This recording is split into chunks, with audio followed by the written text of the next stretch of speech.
Hi, I'm Rachel Porter, and in this Awaken Learning video, I will show you my 5 favorite Chrome extensions for teachers. Now, if you aren't familiar with Chrome extensions, they are simply little programs you can choose and enable that give your browser some features it didn't have before. Some of them are pretty slick and can really save you a lot of time. So I'm just going to jump right in and start showing you the 5 favorites that I want to show you today, and then you'll have a better concept of what they are. At the end, we'll come back here to the Chrome Web Store and we'll talk about how to find them, install them, and also how to disable or even remove them if turns out that you're not going to really use that particular extension. So let's get started. The first one I want to show you is called OneClick Timer. So let's say that I have my students doing some work in iExcel and I want them to only have 15 minutes to do their work, and I want to set a quick timer to kind of keep things flowing. So right up here is this extension. All I have to do is click on it and I can set it for 15 minutes and it's ticking down right there. I can quickly stop it. I can repeat the last timer that I had going. I can change the sound that it's going to make. I can even make it fill the screen if I want. Actually, this is filling the tab, the browser window, and if I click that again, it will actually fill the screen. So super quick and easy to use. When we're done, we can just close out that tab. Really great extension to have. Let's make sure it's not running. Okay, so the next Chrome extension I want to show you is called Google Dictionary. And for this one, I'm going to come over here to an Achieve article. This is a dictionary extension that allows a student to quickly look up, or you, to quickly look up the meaning of any word that they don't know. So let's say they're reading their Achieve article, and of course we have our article's vocabulary that you've probably gone over with them before they've read the article. But maybe there's another word in the article that they just don't know. Being the good teacher you are, you've probably taught them to open up another tab and go to dictionary.com and look that word up. But this extension would make that process even quicker.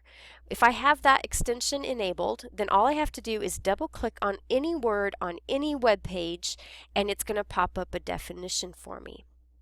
I can click this little more link and it'll actually do a Google search for that term as well. So another great extension for you. Next, I want to talk to you about screenshots. Now, this is a really good skill that I think everyone needs to have. You need to be able to take a screenshot. Sometimes it's great for troubleshooting, working with a support person and showing them exactly the problem that you're having. But there's lots of great application in the classroom as well. Maybe you're trying to help students understand how to do something, or you just want to capture something that you found online and use it somewhere. So having an extension that helps you be able to do that and maybe also annotate on your screenshot is really helpful. There are several of them. The one I'm going to recommend to you is called Awesome Screenshot Minus. And when I click on that extension, it gives me all these different options asking me exactly what I want to capture. So I can do just a selected area of the page. I can do everything that I can see. Capture desktop, I'm going to do that for our demo purposes. It's going to capture everything. And it's asking me which screen, because I have multiple windows open and actually multiple monitors. So I'm going to say this. Then it's telling me to get everything ready and then click that. And there's my screenshot, along with a bunch of tools so that I can do some things with this screenshot. Like maybe I want to crop it down instead of the entire screen. And maybe I want to circle things and draw some arrows and maybe add text. It also has a blur feature, which might be helpful if you have like a student name and you need to blur that out for privacy reasons. It's really great. Then I just click done and it gives me all these different types of options for how I want to save it. I can save it directly to Google Drive. I'm just going to call it desktop and I'm going to click save, and now it's going to appear in my Google Drive account so I can share it with other people or download it or add it to a document, whatever I need to be able to do with that. So Awesome Screenshot Minus, another great extension tool. The fourth one is called Tab Resize. Now this is an extension I probably use just about every single day. Let me describe the scenario here. Let's say that you are watching a tutorial on YouTube of something that you're trying to learn how to do. And at the same time as you're watching it, you're trying to actually do these things. So maybe you open up a new tab and you're trying to follow along with the tutorial here and do things in this other tab. And so you're going back and forth between these two tabs, and it can be kind of crazy. So what Tab Resize does is it's going to let me put these two tabs side by side with each other. So if I'm in this tab and I go over here to Tab Resize, it's going to show me the shortcuts. And once you've done this a few times, you kind of get to know what those are. So if I do Control plus Shift plus 2, I'm going to be able to have two windows side by side instantly. So let me go back here. Control plus Shift plus 2. And there we go. Now the video is in this tab or in this window, and then right next to it I have another one. Now of course you could have done this manually. You could have opened up a new Chrome window and you could have changed the sizes of these, dragged these around to make them different sizes so that you could have them side by side. But that just does it instantly, and then there's no more flipping back and forth. You can watch your video here and carry out some things over here. So I really love that extension. Okay, one more. Let me make this full screen again. One more that I want to show you is the Pinterest Pin It button. Now, if you have not discovered the power of Pinterest for helping you get great lesson plans ideas and cataloging them and saving them for reference later on, you really need to discover Pinterest. But that's a whole nother tutorial.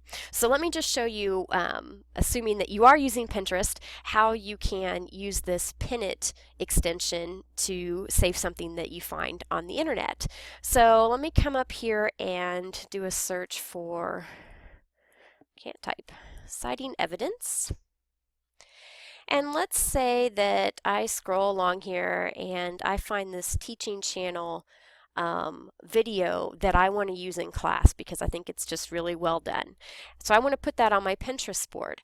So all I have to do is come up and click that Pinterest extension, and it's going to find images on the page along with some text that describes it possibly. So I have all these to choose from, and I'm just going to pick which one I want and click Pin It.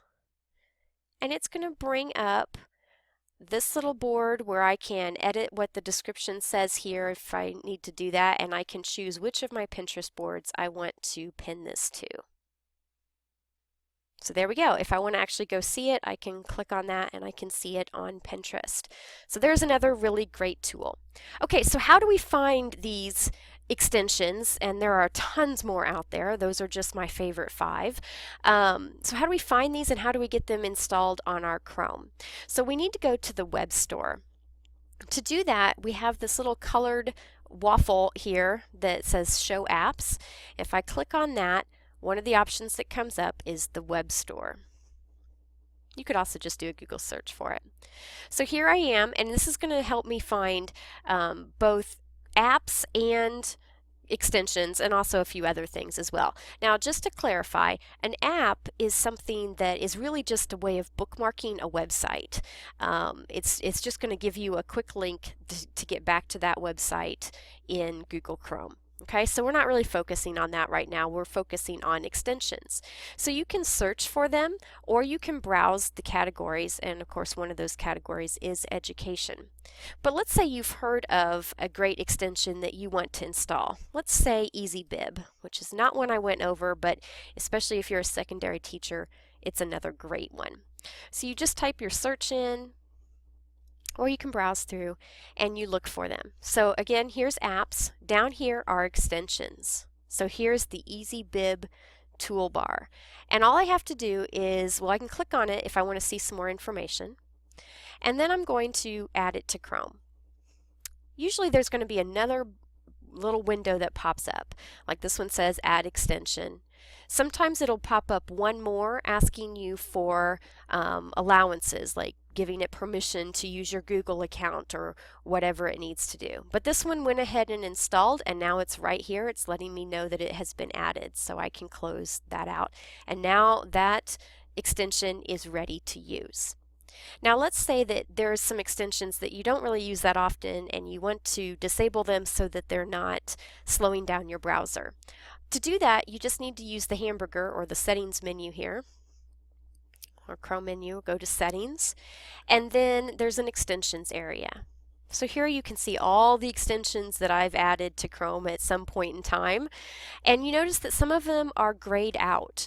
Okay, that's because I have unchecked this enable button. I have disabled those extensions. So they're not there running in the background or doing anything as I'm on web pages. So it's a simple matter of unchecking that box. You can also actually delete the extension altogether. So I'm actually going to disable EasyBib. And if you want to delete it, you just click the trash can and say remove, and then it's gone. Okay, so I hope that you found some great extensions here and you start browsing the Chrome Web Store for something that's going to make your life a little easier. As always, if you have any questions, please contact me.